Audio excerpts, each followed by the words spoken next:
So hey, my name's Rich Marashchi, and I work for IBM, and I am our global solutions leader for analytics for the media industry worldwide.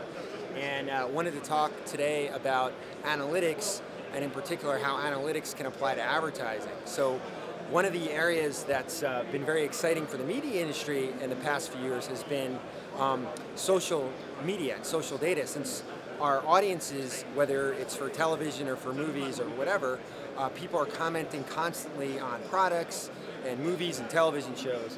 So what we're able to do now, or the hypothesis is, can we look at advertisements and see the response to by users who are tweeting and posting on their Facebook and other applications, and actually aggregate those responses and see what does that mean for the particular media or the particular advertising. So what I'm going to talk about today is a project that we did, actually looking at response to a movie trailer. Movie trailers are really powerful advertisements. There's a lot of chatter on social media. Every time somebody sees a trailer, they're texting their friends whether they liked it or didn't like it.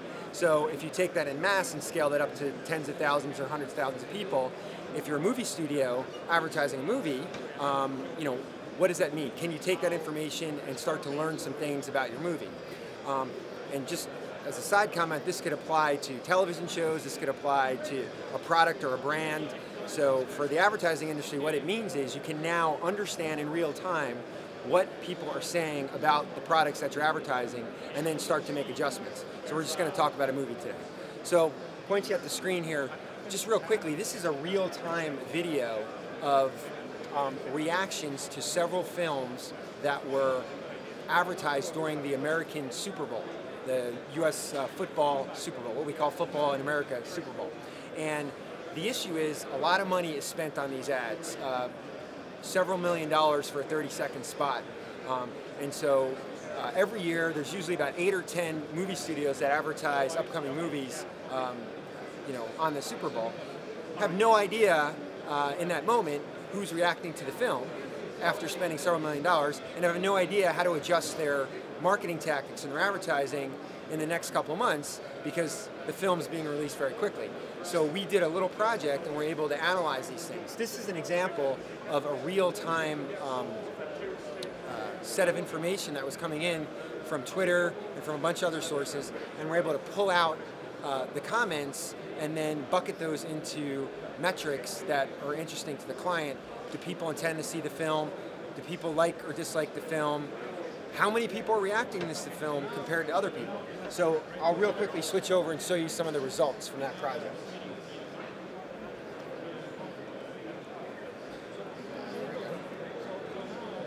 Great.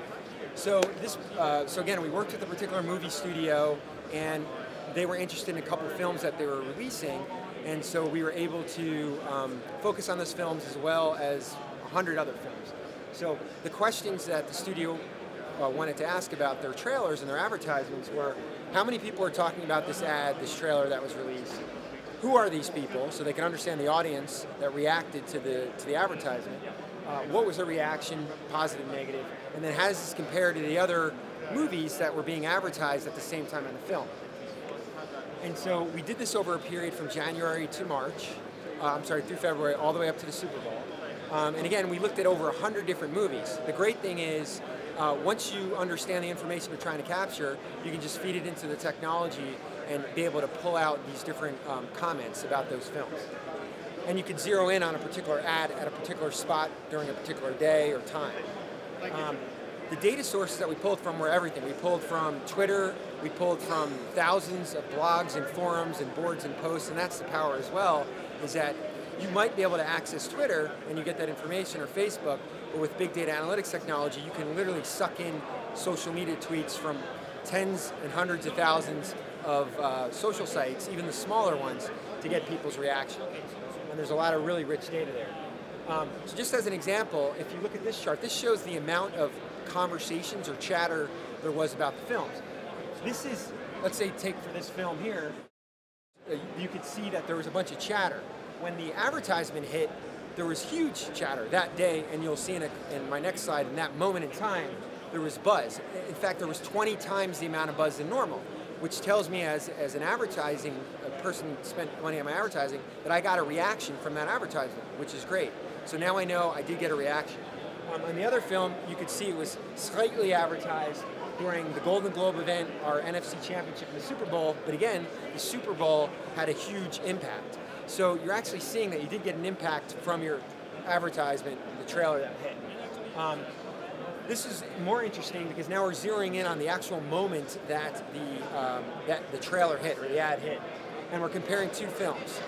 In the film to the here, you can see to the left that got a ton more chatter than this film to the right, about 5 times the amount of buzz. So the same 30-second spot for the same audience, you got 5 times the amount of response for one film compared to another. So if I'm marketing those films, what that tells me is, I'm getting some kind of reaction here, but I'm not getting another reaction here. What's going on? And so the great thing is you're able to figure this out in real time.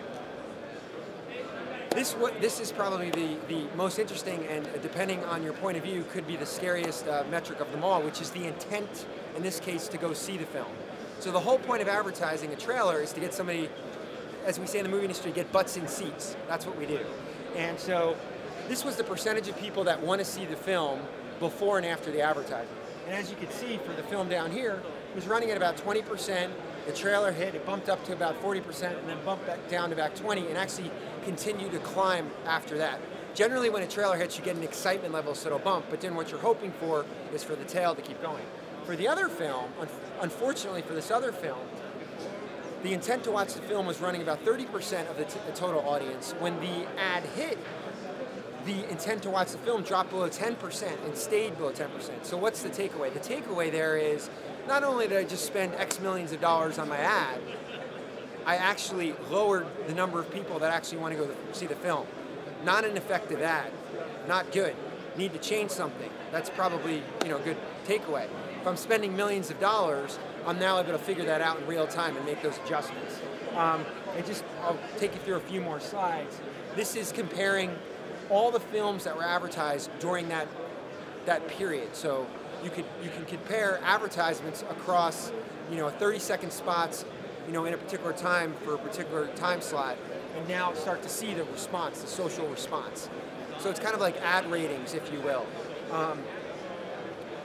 This is also positive and negative sentiment. So now I could drill into that ad, or drill into that, in this case, the movie trailer, and see positive reaction versus negative reaction. So for this film, we see a significant amount of negative reaction compared to its competitors, we see a significant amount of positive reaction. So now I know my ad and my product, in this case a film, isn't doing well compared to its competitors that were advertised at the same time. So I need to make an adjustment. We also are able to extract the specific tweets. So we can summarize editorially what the aggregate audience is saying about that ad, and allow the marketer to actually look at that stuff. So that's the other thing we can do.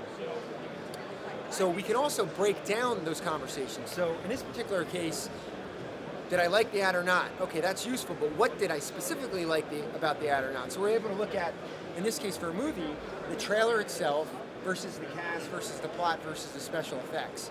So now I'm able to categorize, if it was an ad about a particular product, what specifically about that advertisement did people react to?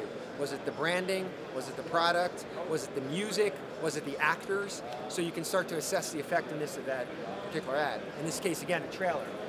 We can also see the positive and negative sentiment against that specific thing. So in this case, the trailer got a lot of positive sentiment, it also got a lot of negative sentiment. The cast also got a lot of negative sentiment. The music in this case didn't get any negative sentiment. I happen to know that was a Led Zeppelin song under the trailer. Everybody seemed to like that. So, but the point is, you can start to break down that particular ad placement. This is again now breaking it down by microsegments. So we're actually able to tease out audiences. So in this case, very simply, men versus women. We know that men had a strong reaction and a negative reaction. So women, we're actually able to tell you what those specific things were. So positively for this, men like the action about this ad, and they like the nostalgia for the comic book heroes. The negative thing was they were confused over the title and actually viewed it as an imitation of a lot of other things. This confusion over the title actually turned out to be the driver for a lot of the negative sentiment. And they actually were able to figure out how to change communicating the title in their upcoming ads and trailers.